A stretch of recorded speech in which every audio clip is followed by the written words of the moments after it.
the ever-lovable Christina Consolo, a.k.a. Rad Chick, who teaches me new things on a daily basis, taught me a little thing about something that's called the Wigner effect. Now, I'm only going to give it a glossing over here tonight, but you should all go to her YouTube channel, Rad Chick. Just look her up on YouTube. You can't miss her. Just type in Rad Chick channel. It'll bring up the channel, and you can click on it and subscribe. And she did a series with Lorraine Murray, and this huge interview she did with her about Wigner, the Wigner effect, and what I'm about to talk about a little bit. And it gets more in detail, and she shows different cases to, evidence to back up what they're both talking about and discussing. And, this is something that's been known since they started doing nuke testing. So, anyway, and I can't remember the name of the doctor. His last name was Wigner, but I can't remember exactly, hence the Wigner. Did you say Wigner or Wigner? Well, I guess that's how you'd say it if you had the German accent, or like, Wigner. But yeah, I think it was Wigner. Anyway, I can't remember his first name, but he studied, basically it's like what radiation does to metal and things like that, like the structure of how it's affected on a molecular level by radiation. And what happens is radiation actually causes everything across the scale. Everything. The human body, building materials like concrete or steel, it breaks down. Okay, now obviously we know some of the effects of what it does to the human body, but I bet you a lot of people don't realize that it affects metal, causes early metal fatigue.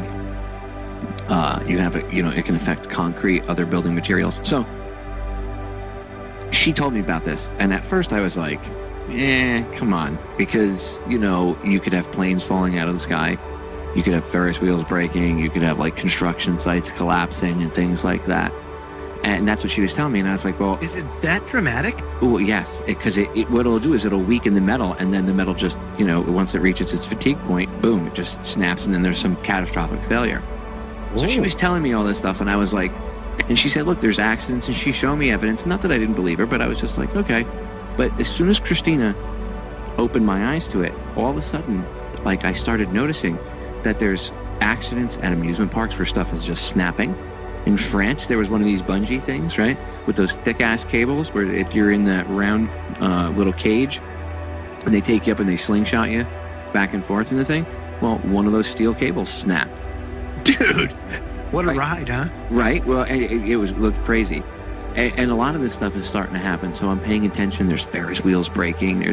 And it doesn't have to affect the entire structure at once. It only has to, you only need one small thing to break to have a catastrophic failure. So usually it's like a 50-cent part that breaks and kills, 150 people. I was going to say, normally it's some of those shady friggin' carnivals, those roving carnivals. Well, okay, now that's a perfect example. Picture one of those roving carnivals, right? And picture that they already don't take care of their crap. Now picture because there's higher levels of radiation, not only from all the atomic weapons testing, but Fukushima and or there could, numerous other things that could cause it. But let's say Fukushima itself, right? Just that, plus all the radiation in the air from bomb testing over the years. That could, the effect that has on metal, it's aging it much faster. I mean, when you understand this and then you start to go look at our infrastructure, you're like, wow. You have to wonder how much of that is natural progression and how much of it has been sped up by the exposure to this radiation. Of that radiation actually contributes to that. I don't know, Well, is that even measured?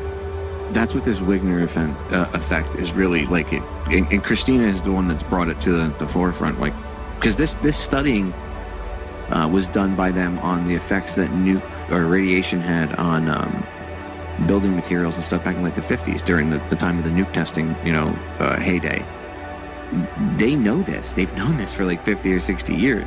Look, I started paying attention just, I guess, in the back of my head, noticing things.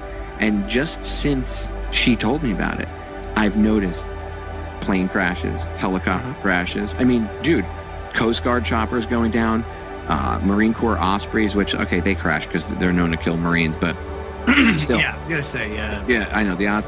But still, one of those went down. Small planes are crashing.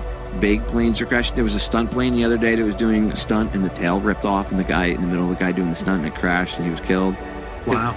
death at an air show, I think in New York or something. There was a crash at an air show in the UK. Like, you start to see this, you're like, holy crap. And it's always structural failure. Something. So here's the question. Does solar radiation apply for that as well? If it's high levels, I believe it could. Because think about what just the sun does to material. Say like plastic. You know, if you have plastic exposed to sunlight, over time it dulls it and then it makes it brittle. And then eventually, you know, it just falls apart. So it's interesting because, you know, the sun does a lot of that too. And consequently, you know, our magnetic field is at its weakest that it's been in a long time. And so you have that component of it as well. That's, I think, compounding issues. Well, even if it's not the only one, it's like force multipliers. No, that's what I'm saying. We're being bombarded. It's amazing. Dude, it's ridiculous. And then not only does it affect like building materials, but then radiation, they also know that radiation affects the mental stability of people. It literally can like cause no impulse control, things like that. And where are they located? All over this is the part. This is the scary part. It's all over the world. Not only is it here in the United States, I mean, it's all over the United States, but you also have it all over the world. You have to remember, Fukushima is putting this huge plume of radiation into the atmosphere, and jets flying through this stuff. You said concrete, it weakens concrete, right? It weakens all that stuff. Okay, so what's the sarcophagus around Chernobyl? What's that made out of? Oh yeah, it's breaking down. They need to make a new one. That's not good. Yeah, I don't think people realize this. Okay, and this, again, credit goes to Christina, because she's the one that like would sit and listen to me pick her brain for hours, and just she's the one that really has given me the in-depth education onto the things that I didn't understand. No containers, none can hold radiation. They don't have anything on the planet currently that can hold it in without breaking down over the course of time, including all those containers that are holding all of that radioactive water in the tank farm over at Fukushima, which, oh, by the way, there's a spike in radiation. It was like, I think she said it was like 400 and something becquerels, and now it's up to like 40,000 becquerels over the course of like 3 days. So something is leaking over Is that it? Yeah, something's leaking over at the Fukushima. My microwave puts out more than that. Come on. Yeah, well, that's what most Americans would think. I mean, they don't even understand. Exactly, they don't have any. Dude, because how are you supposed to know? It's real. You know what I mean?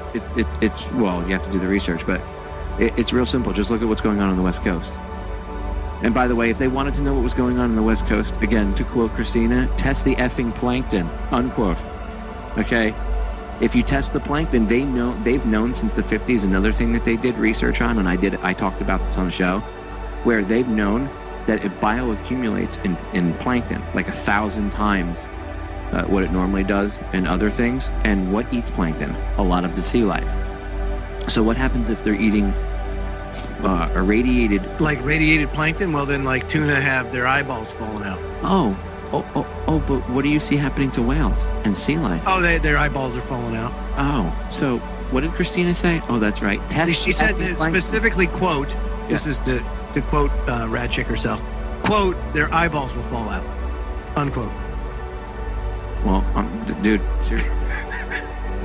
She called this a very long time ago. Mm-hmm. She said that I made mention of it. I've talked about this before. Loren Murray has.